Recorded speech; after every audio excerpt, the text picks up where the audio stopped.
এরপরে প্রশ্ন করেছেন যে ভাই, তিনি লিখেছেন, আমার ভাই খারাপ কাজ করে এলাকায় আমাদের বংশের বদনাম করে। সে কি বাবার রেখে যাওয়া সম্পদ পাবে?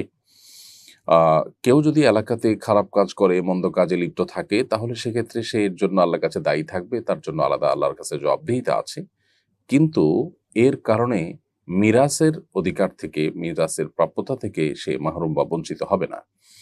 আপনার ভাই যতক্ষণ সে ইসলামের গণ্ডিতে আছে, মুসলমান যতক্ষণ আছে, ততক্ষণ পর্যন্ত বাবা এবং মায়ের বা অন্য যেকোনো ওয়ারিশের অন্য যেকোনো আপনার রক্ত সম্পর্কে আত্মীয়ের ওয়ারিশ হিসাবে মিরাসের যে সম্পদ সেটার তিনি ভাগ পাবেন।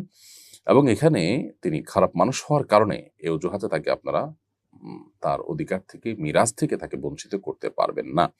হ্যাঁ, জীবদ্দশায় কোনো ব্যক্তি যখন কোনো কিছু দান করবেন বা গিফট করবেন সন্তানদের মধ্যে, তখন একজন খারাপ সেই হিসাবে তাকে যদি বঞ্চিত করে অথবা কম দেয়, তাকে শাস্তিস্বরূপ, তাকে সতর্ক হওয়ার জন্য, সেটা জায়েজ আছে।